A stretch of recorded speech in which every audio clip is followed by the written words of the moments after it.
Hey, well, what's up, guys? Welcome to the Collision Live again, episode 8. 8. We've been doing this thing for 2 months now.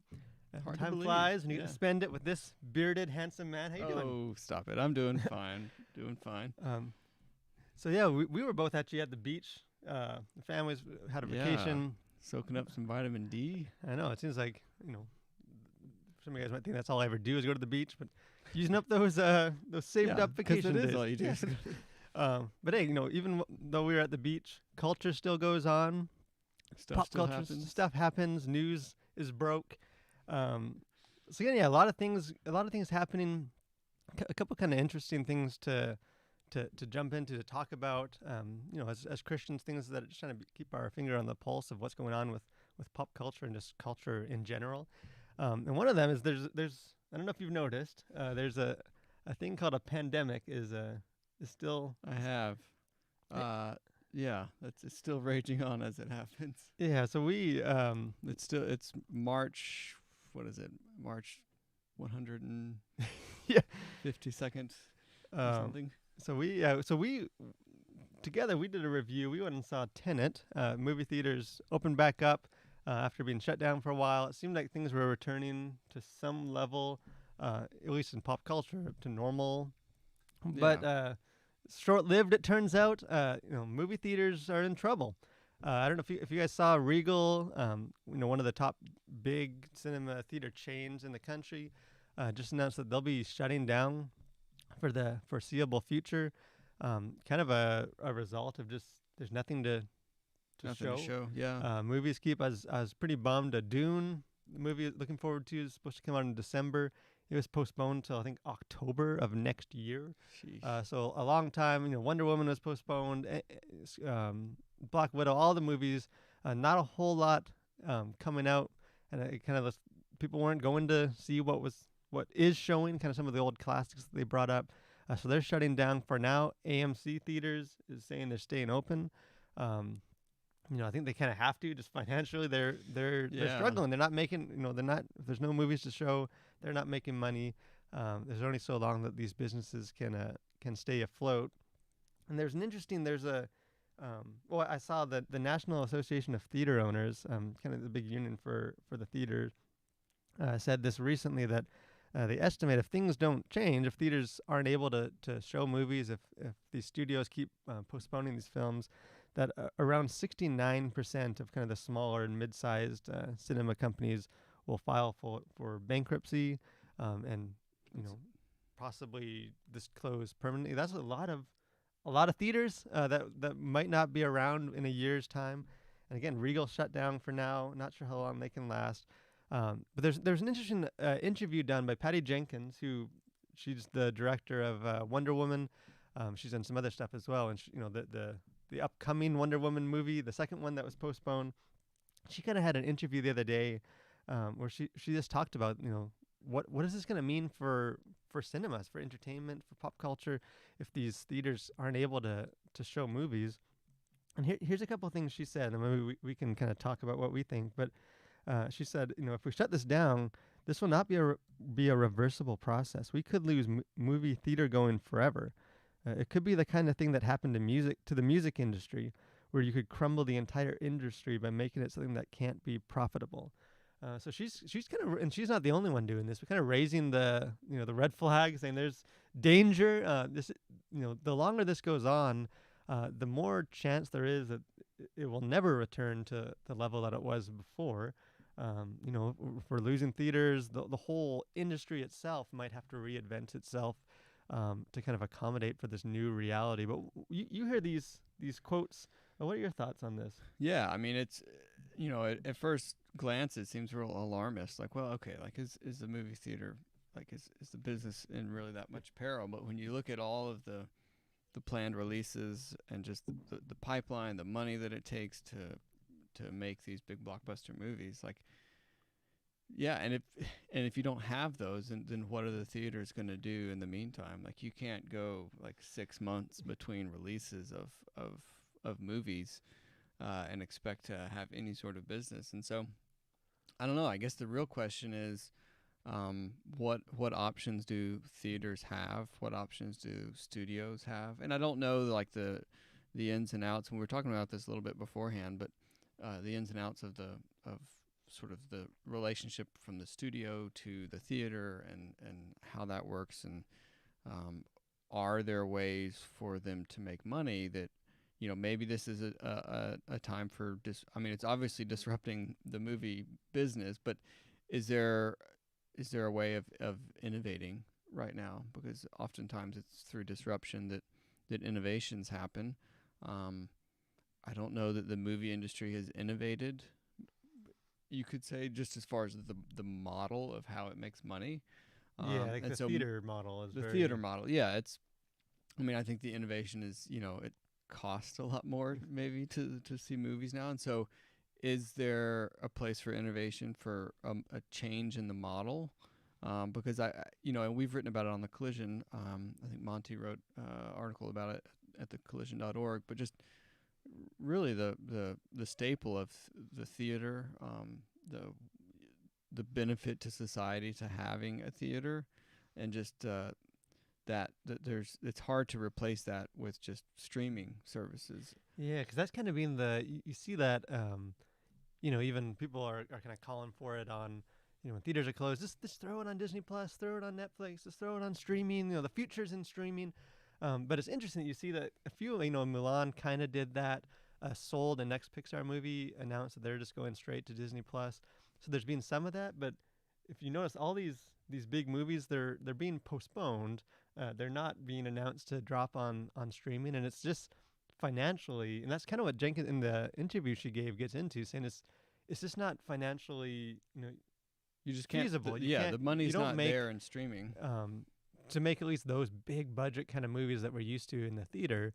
That not only will this disruption kind of change like the business side, but it will actually change the kind of movies that can be made. Yeah, and I guess to Jenkins' point as well is if you look at the I guess you could say the music industry, with music streaming, there's a reason why like big name artists still tour, because Yeah. like the money is in touring and like selling out arenas, not in getting your song streamed millions of times. Yeah, because I think she's, and I'm not exactly sure what she was kind of touching on with the music, but I think probably like Spotify and how that's Yeah. some of those have changed, kind of streaming songs, where it's really not in album sales unless you're a Taylor Swift or someone.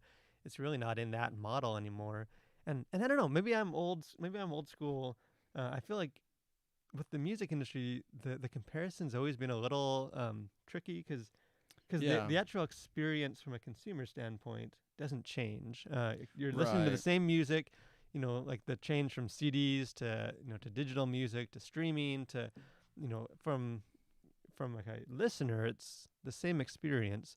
Where with something like movies, going from a big theater with big sound in a crowd, um, that compared to sitting in your living room with your kids yelling in the background on a Yeah. small cheap TV, the experience is different, and that's why I'm a little hesitant that Yeah, they're not. It's definitely not apples to apples. yeah, I think there's too many people with money and invested in, and wanting to gain from the industry to allow theaters to just go away. Yeah, and I guess you could also say that the art that's produced in a movie is far more expensive. I think. I mean, I don't know, what it cost Taylor Swift to produce her last album. Like, I don't know the Yeah. expense that went into that. But I do know that and I guess you could kind of make this argument that you can make low budget movies. I think of like the movie Once, that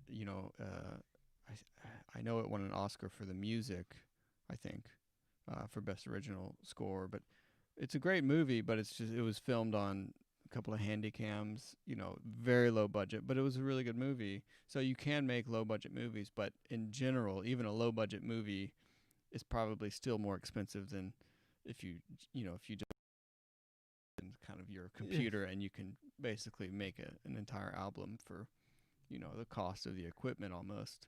And so I think there is a larger amount of sunk costs into movie making than there is into like music making. And I Yeah. don't know, maybe, I'm not a Yeah. I don't know the ins and outs of either industry, but just kind of looking at And really, what it for a lot of it takes. too, like there's really no way to know until we see it happen. Yeah. It's one of those things that I think maybe as Christians we might be like, what does it matter to what the movie? A lot of people have a negative stigma, as Christians towards the industry. But I think, and we've talked about it on this the Collision Live before. It is important for Christians to be aware. This is the kind of the dominant form of entertainment, Yeah. and this sort of from a cultural and social standpoint, there's a difference between people consuming this privately at different times as opposed to kind of in community. It changes the dynamics. I think Christians we need to be aware of it. Well, and I think it can shape your experience of a particular film if you see it with people versus on your own. And so I think that even has an effect on the viewing of it and even what you thought of the movie. And I think there is, especially I think in this point in time, for obvious reasons with the pandemic, we can't gather in theaters like we used to. But I think when we come out of this, there will be a real need for that sense of community and like communal experiences, whether it's concerts or live performances, live theater, or movies. I think there really is a purpose for that in society versus just I don't think we need anything else to be more like siloed off and just viewed privately. Like shopping now, you can do that without leaving your house. Which thankfully, I think that's much for the better. But yeah. Yeah, and even here's another segue. Speaking of shopping and quick shopping and Amazon Prime. I like what you did there. Thank you. You guys know, and I'm a Lord of the Rings guy. That's an understatement. I'm probably obsessed with it more than a man my age should be. But again, huge fan. I read the books every year. Have all the backstories, histories of Middle Earth. I'm that guy. So it probably goes without saying. My most anticipated anything in entertainment coming out is the Lord of the Rings. Right now, they're just calling it Lord of the Rings on Prime, Amazon. But it's a TV series. Making a TV series. And this thing's a juggernaut because this, some of the specifics are still unknown, but from we do know, this is the most expensive television kind of streaming show in the history of culture, the world. Which is insane. Yeah, this is. I think the studios paid about $250 million just for the rights to make the show. It's a 5-year commitment. They have to make 5, even if it's going terrible. They're the budgets for each of these seasons is just ridiculous. They're going all in. There's been starting sparing to be no expense. Yeah, there's been some of the actors on the show have sort of started to make a couple comments, just saying like the scope of this thing is this. Like the people they have involved on the set is just hard to believe. I saw one guy whose only job was to like see how like footfalls make the dust or something. Like just it was just the most like minute sort of niche position that one guy's job is to do that, and so it's just so it's this thing's gonna be mad. And again, it got delayed a little bit filming because of the pandemic. Thankfully, it's filming in a lot of New Zealand, which is kind of the most, I guess, pandemic free. So they've been able to resume filming. So still, it's up in the air when it will release, but probably next season. But the show, I've been trying to follow I'm being kind of gluttony for any news, little bits of information for this show. Want to dissect all the details. Some news that did drop that was making some. Maybe not news that dropped, but things that kind of leaked out. People raising some on the internet, kind of putting 2 and 2 together, which has led them to the conclusion that this might not be the same wholesome kind of Lord of the Rings that we grew up with. A couple things kind of dropped all in tandem. People are kind of putting 2 and 2 together. One is there was a casting call for people in the area from the talent agency looking for extras who are comfortable with a little nudity, a little showing some skin, and then kind of in tandem with that, there was it was revealed through the casting site that the show had hired an intimacy kind of consultant, which is sort of standard now for these shows. Basically, someone that's on set to kind of look out for the interests of of those involved in these kind of sensitive scenes. Making sure that they're comfortable with it. So again, this there hasn't been the creators of the show coming out and saying, no, this is gonna, brace yourself if you ever want to see a naked dwarf or elf. Yeah. We've got the show for you. But again, it raises some question. What do you think? Should we brace ourselves to see a lot of hairy, naked, bearded dwarfs? I don't know. Yeah, the Gimli's forebears and the buff. I don't know what's gonna happen. I don't know. I am a bit skeptical that it's gonna be some sort of a Game of Thrones esque, try to just make it all gritty and sexualized. So I doubt they're gonna go that direction with Lord of the Rings. I think it's been much more of kind of I think what they call it is like a high fantasy show rather than maybe low fantasy.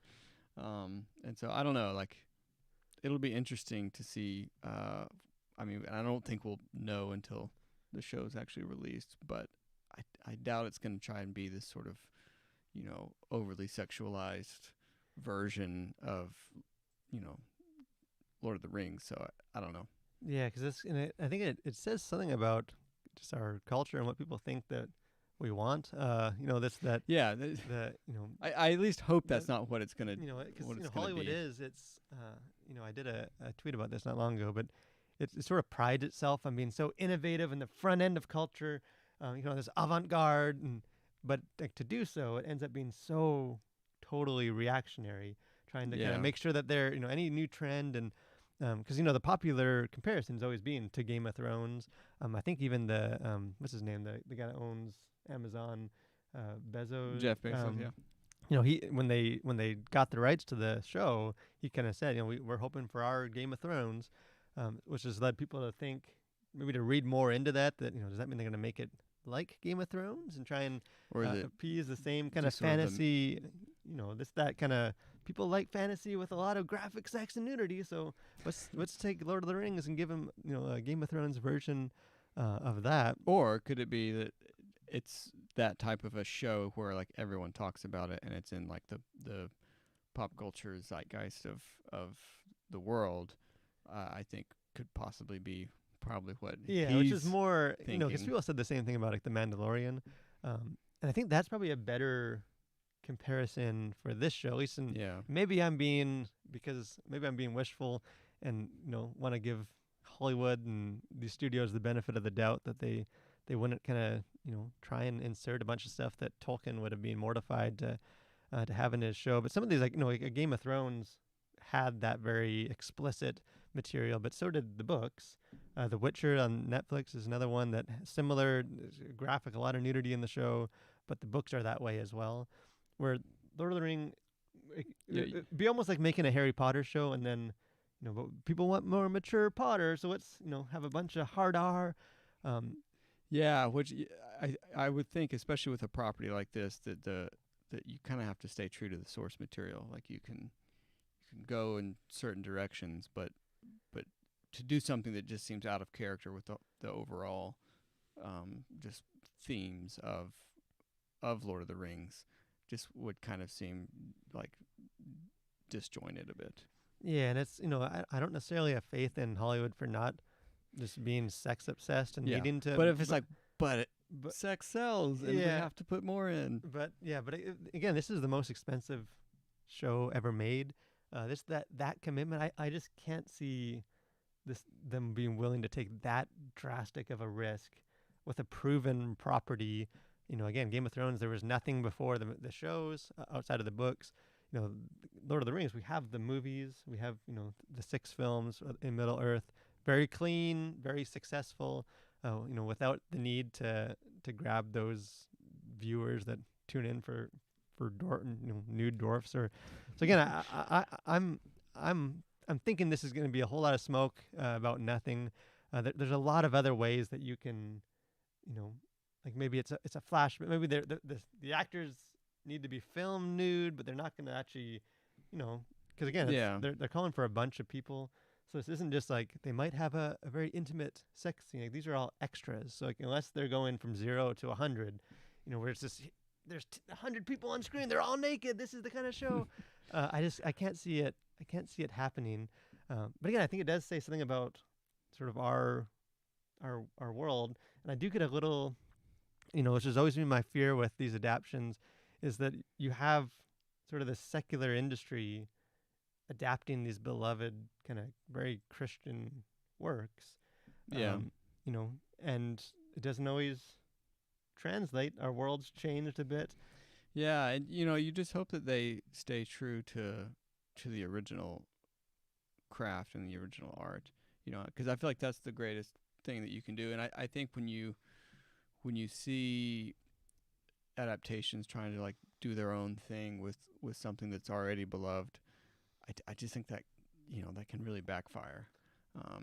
If you're just trying to think, well, let's just sex it up a little bit and kind of veer off from the original material, I think that's going to end up doing more harm than good. Yeah, and it always kind of blows my mind because it's like there's, I mean, it's really good, especially with something like this. It's like it's Lord of the Rings. It's like you're not going to find better source material for like stories and themes and characters. It's obviously a classic because a similar thing happened with A Wrinkle in Time, another kind of written by very theological Christian themes, and the author was a Christian. Then they made the movie adaptation. They didn't necessarily throw in a bunch of sex or stuff like that, but they shifted all the theological Christian stuff to be very, well, it's just the power of love, and it's not. They kind of removed all the elements, the Christian elements.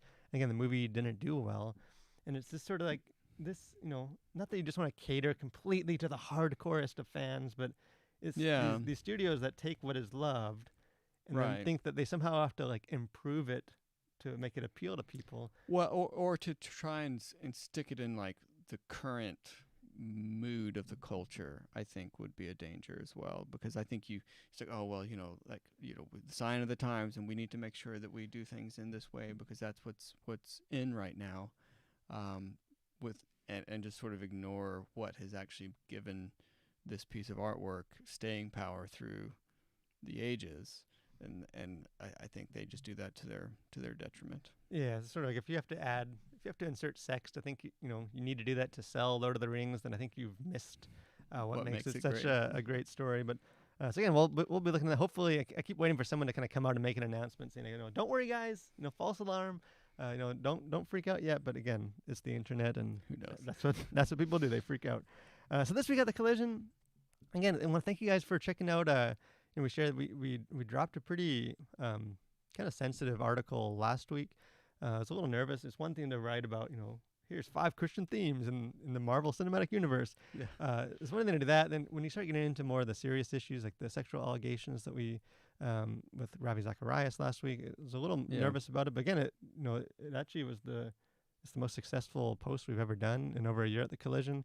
Been able to have some dialogues, pushback and just comments and stuff on it. So again, appreciate that. If you haven't checked it out, we also dropped a review, The Social Dilemma. Yeah, last week. A couple days ago. So again, if you haven't checked that out, either the documentary or just the review, I encourage you to do that as well. But any cultural things that you've noticed going on this week?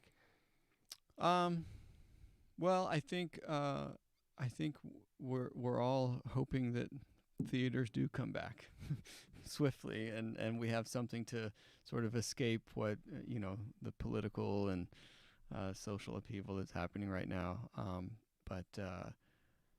mean, I think I guess one area that's happened has been in sports, and so the Lakers and LeBron James have clinched another title, and so good for them, and something I guess to help people escape what's happening in the world right now.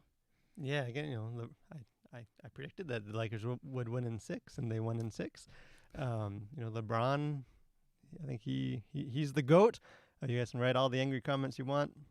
But again, we watched that game last night. It was pretty crazy. Another thing that happened a couple of days ago, I guess, is Van Halen, another casualty of I did. Of 2020. I saw that. Yeah, that was very sad. Again, it's one of those things that it's not like he was some beloved Christian, changing the world, spreading the kingdom of God, but just, I think, the Bible kind of talks about whatever's good, just, affirm it. And I think some of these guys, kind of like a LeBron or Van Halen, like, they're just so good at what they do. Yeah. And I think it's not wrong to just appreciate what they kind of added to, we're both guitar players. Yeah. So it makes us feel a little barely. Yeah. Some of us. Let's see, a few. Some comments there. A few more comments. Yeah, again, the sexual stuff in the Lord of the Rings show. The books themselves are probably about the most sexless works in fiction. Like Tolkien was very much kind of prudish in that way.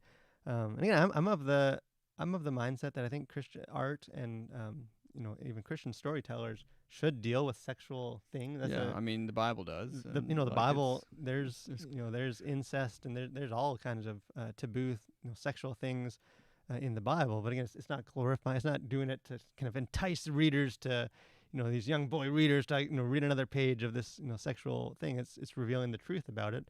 And I think there's a way to do that. That's not just like we got naked women, watch our show, boys. Like there's more to it than that. And I think because even some of Tolkien's other like side stories and legends get into it a tiny bit more than the Lord of the Rings. But again, he does it in a way that's truthful. But any other sort of thoughts with coming up? I think that's it for me. Yeah. So again, appreciate you guys watching, dropping comments. If you're watching this later, let us know. Are you fearful about movie theaters? Do you miss going to the theater? Maybe let us know what the last movie you saw was. Again, I think maybe Sonic the Hedgehog is still the front runner for movie of the year. Who would have thought that? And then again, with the Lord of the Rings topic, if you're a Christian, would that, if it comes out that there will be that in the show, is that it for you? Are you not going to watch it, or will you somehow try and navigate that? I'd just be kind of curious to get a gauge of where people are regarding that. So again, we'd love to hear your thoughts. Join us again next week, next Monday, episode 9. I'm sure there'll be some interesting stuff to talk about. But again, guys, have a great week. Thanks for joining us, and continue to collide with your world for Christ.